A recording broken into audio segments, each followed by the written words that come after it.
Hi hello, നമ്മുടെ വീടുകളിലേക്ക് വളരെ യൂസ്ഫുൾ ആയിട്ട് 2 കിഡിലൻ ടിപ്പാണ് കേട്ടോ ഇന്നത്തെ നമ്മുടെ വീഡിയോ. അപ്പോൾ നമുക്ക് ആദ്യത്തെ ടിപ്പ് എന്താണെന്ന് നോക്കാം. അപ്പോൾ നമ്മുടെ വീടുകളിലൊക്കെ ഒരു ബാഡ് സ്മെല്ല് അങ്ങനെ എന്തെങ്കിലും ഉണ്ടാവാന്നുണ്ടെങ്കിൽ നമ്മൾ എത്ര ക്ലീൻ ചെയ്താലും ചില ടൈമിൽ ചിലപ്പോൾ ഒരു ബാഡ് സ്മെല്ലൊക്കെ നമുക്ക് തന്നെ ഫീൽ ചെയ്യും. അപ്പോൾ അതിനായിട്ടുള്ളൊരു കിഡിലൻ ടിപ്പാണ് കേട്ടോ ഇത്.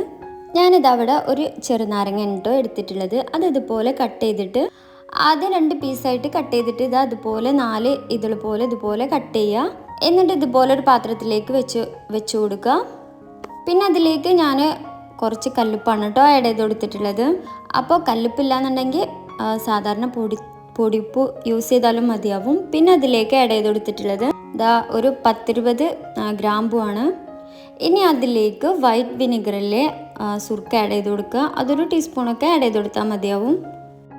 ഇനി അതിലേക്ക് ഞാനിവിടെ ഷാമ്പു കേട്ടോ ആഡ് ചെയ്ത് കൊടുക്കുന്നത്. ഒരു ടീസ്പൂണൊക്കെ ആഡ് ചെയ്ത് കൊടുത്താൽ മതിയാവും. അപ്പം നിങ്ങളുടെ കയ്യിൽ കംഫർട്ടോ അങ്ങനെ എന്തെങ്കിലും ലിക്വിഡോ ഉള്ളതെന്നുണ്ടെങ്കിൽ അത് ആഡ് ചെയ്ത് കൊടുത്താലും മതിയാവും കേട്ടോ. അപ്പോൾ ഇത് നമ്മൾ ഹാളിലോ അല്ലെന്നുണ്ടെങ്കിൽ ലിവിങ്ങിലോ എവിടെ വെച്ചാലും ഭയങ്കര സ്മെല്ലായിരിക്കും കേട്ടോ നമ്മുടെ വീട്ടിലേക്ക് കയറി വരുമ്പോൾ തന്നെ. പിന്നെ നമ്മുടെ ബാത്റൂമൊക്കെ നമ്മൾ എത്ര ക്ലീൻ ചെയ്താലും ചിലപ്പോൾ ഒരു സ്മെല്ലുണ്ടാവില്ലേ നമ്മൾ ഡീപ്പ് ക്ലീനൊക്കെ ചെയ്യുന്ന സമയത്ത്.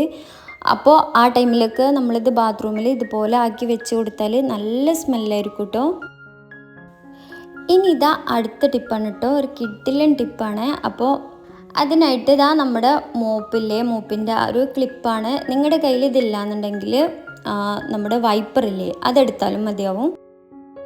ഇനി ഇതൊരു പഴയ ജീൻസാണ് കേട്ടോ, കുട്ടികളുടെ ഒരു ജീൻസാണ്. അപ്പോൾ ഏത് ക്ലോത്ത് ആയാലും യൂസ് ചെയ്യുക. ബനിയൻ കുട്ടികളെ പഴയ ടീഷർട്ട് ഉണ്ടെന്നുണ്ടെങ്കിൽ അതായിരിക്കും ബെറ്റർ കേട്ടോ. അപ്പോൾ അത് വീഡിയോയിൽ കാണുന്ന പോലെ ഇതുപോലെ ഒന്ന് കുടുക്കി കൊടുക്കുക. ഇതുപോലെ ഒന്ന് നന്നായിട്ടൊന്ന് കെട്ടി കൊടുക്കുക. അപ്പോൾ ഈ ജീൻസ് ഇതുമ്മേൽ കെട്ടി കൊടുക്കുന്നതിൻ്റെ മുമ്പ് നന്നായിട്ടൊന്ന് നനച്ചെടുക്കണം കേട്ടോ.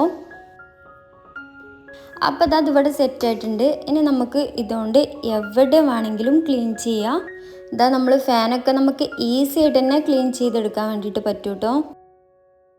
ഇതുപോലെ നമുക്ക് സിമ്പിളായിട്ട് തന്നെ എല്ലാ ഭാഗവും ക്ലീൻ ചെയ്തെടുക്കാൻ വേണ്ടിയിട്ട് പറ്റും കേട്ടോ.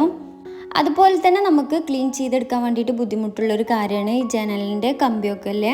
ഒരുപാട് ടൈം എടുക്കുകയും ചെയ്യും, ഭയങ്കര ബുദ്ധിമുട്ടായിരിക്കും അല്ലേ. അപ്പോൾ ഇതുപോലെ ഒന്ന് ചെയ്ത് കൊടുത്താൽ മതിയാവും. നമുക്ക് സിമ്പിളായിട്ട് തന്നെ അത് ക്ലീൻ ചെയ്തെടുക്കാൻ പറ്റും കേട്ടോ. ഇതുപോലെ നമുക്ക് ക്ലീൻ ചെയ്തെടുക്കാൻ വേണ്ടിയിട്ട് പറ്റും കേട്ടോ.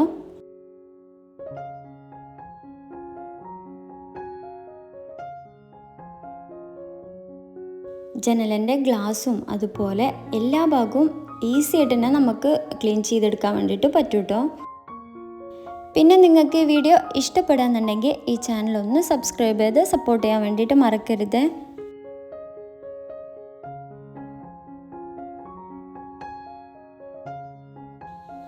പിന്നെ അതുപോലെ തന്നെ നമ്മുടെ വീടുകളിൽ കട്ടിലിൻ്റെ അല്ലാന്നുണ്ടെങ്കിൽ സോഫിൻ്റെ ഒക്കെ അടിഭാഗം നമുക്ക് ക്ലീൻ ചെയ്യാൻ ഇതുപോലുള്ള സ്ഥലങ്ങളിലൊക്കെ നമുക്ക് ക്ലീൻ ചെയ്യാനായിട്ട് ഭയങ്കര ബുദ്ധിമുട്ടായിരിക്കും. അപ്പോൾ അതൊക്കെ സിമ്പിളായിട്ട് തന്നെ നമുക്ക് ക്ലീൻ ചെയ്തെടുക്കാൻ വേണ്ടിയിട്ട് പറ്റും കേട്ടോ. ഇതുപോലെ ചെയ്താൽ മതിയാവും.